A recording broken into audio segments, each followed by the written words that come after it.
هل في حاجات ضرورية احنا لازم نشك فيها، ولا الشك ده حاجة طبيعية ربنا خلقها في الإنسان؟ الحقيقة ده سؤال مهم جدا، وهو ده موضوع حلقتنا النهاردة. انت هنا في برنامج الفيلسوف، ويلا بينا نبدأ في الحلقة. الحقيقة الفيلسوف بتاعنا النهاردة هو رينيه ديكارت، الفيلسوف الفرنسي الشهير. تمام. ديكارت بصراحة في حتة الشك دي اتكلم على أكتر من نقطة.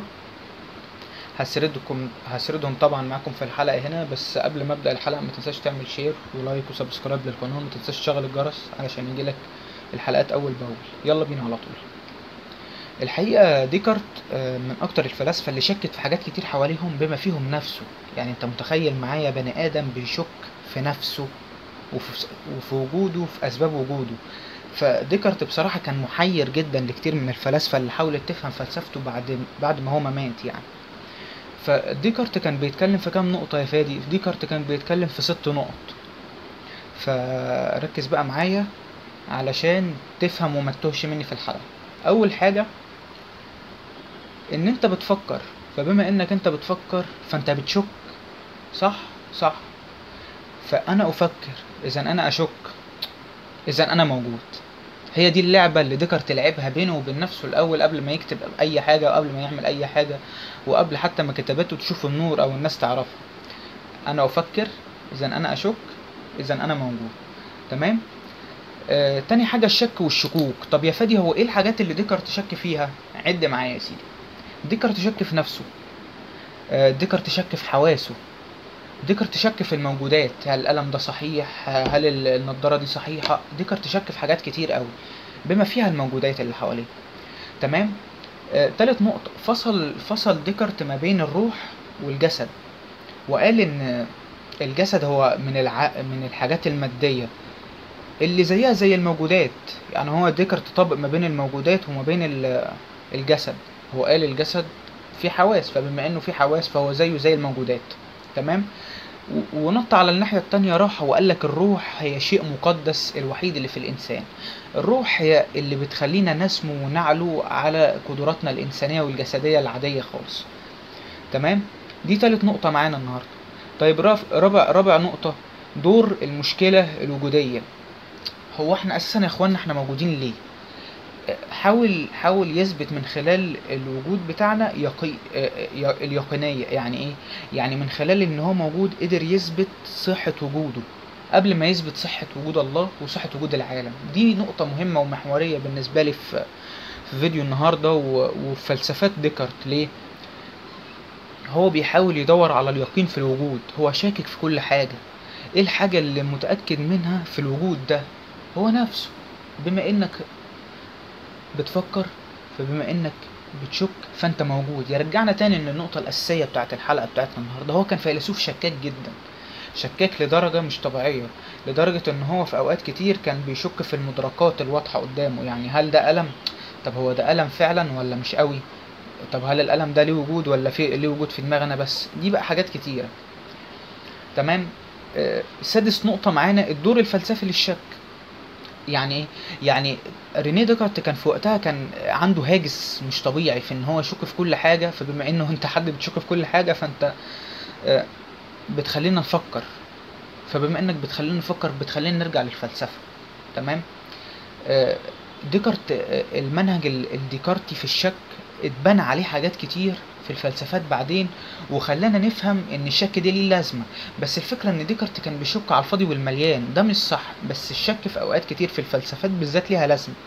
يعني انت مثلا في حياتك انت لما تيجي تشك في موضوع، ماشي انت بتفكر فيه، طب هل بقى وصلت فيه للحلول، ولا انت بتشك كده وخلاص لمجرد انك انت بتفكر واوفر ثينكينج وخلاص؟ على فكرة ان رينيه ديكارت من الابحاث اللي لقيتها عنده ان هو حد اوفر ثينكر بشكل مش طبيعي. الراجل ده كان بيفكر يا جماعة ان هو طب هو هل انا موجود، ولا في شيطان جواي هو اللي بيوهمني ان انا موجود؟ طب لو انا موجود، هل الحاجات اللي حواليا دي حقيقية؟ هل ده جسدي ده حقيقي؟ هل الكوبايه اللي قدامي دي حقيقيه؟ هل انا بفكر صح ولا بفكر غلط؟ يعني مثلا هو كان من ضمن كتاباته اللي قالها في مبادئ الفلسفه، مثلا هو كان بيقول انه 2 زائد 2 تساوي 4. طب مش يمكن مثلا انا واهم نفسي ان هي تساوي 4 وهي بتساوي 6؟ ففي كده حاجات لديكارت كانت شويه غريبه على الفكر الفلسفي في فرنسا في وقتها. تمام. تعالى طيب نراجع كده ال6 نقط تاني وافهمك الشك ده بمثال بسيط جدا. نراجع بس في الاول الست نقط. اول حاجه، انا افكر اذا انا اشك اذا انا موجود. دي اول نقطه واساس كل فلسفات ديكارت الشكيه يعني.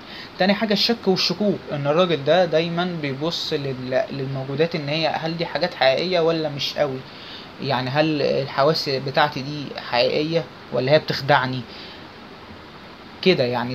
دي كانت انواع الشك المهمه اللي كان رينيه ديكارت كان بيشك فيها.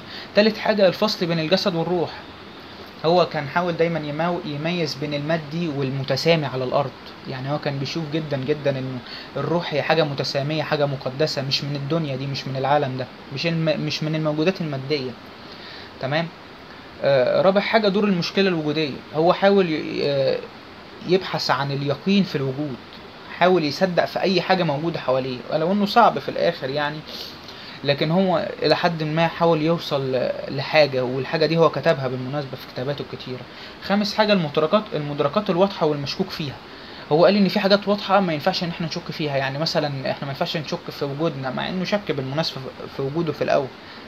حاجه كمان هو قال ان ما ينفعش نشك في الله، لان هو احنا جينا ازاي طالما هنشك في الخالق.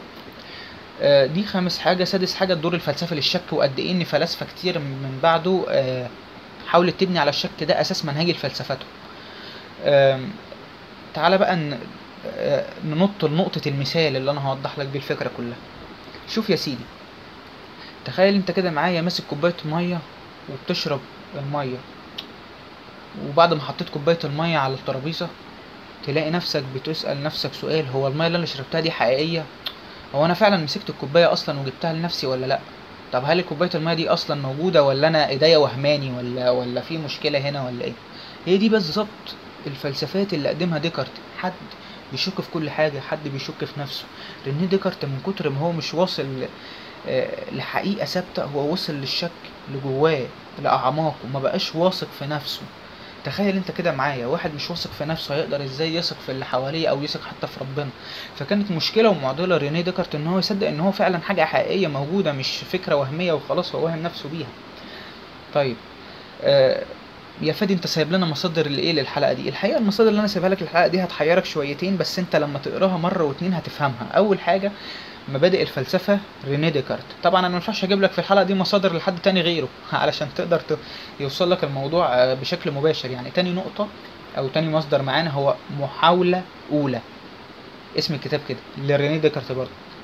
طب محاوله الاولى ايه يعني؟ ايه محاوله اولى للفهم؟ المحاوله الاولى لان انت تحاول تفهم الدنيا دي ايه لازمتها. المحاوله الاولى ان انت تثق في ان في حاجه موجوده، احنا مش موجودين عبثا، احنا مش موجودين كده بالعبط وخلاص. تمام. ده كان الحلقة بتاعت رينيه ديكارت. اتمنى تكون كانت مفيدة جدا ليكم. ما تنساش بقى تشوف الحلقات اللي فاتت وتشوف الحلقات الجاية وتنزل تبص على المصادر، ولو انت على اليوتيوب اشترك على القناة. ما تنساش بقى شير ولايك وسبسكرايب للقناة.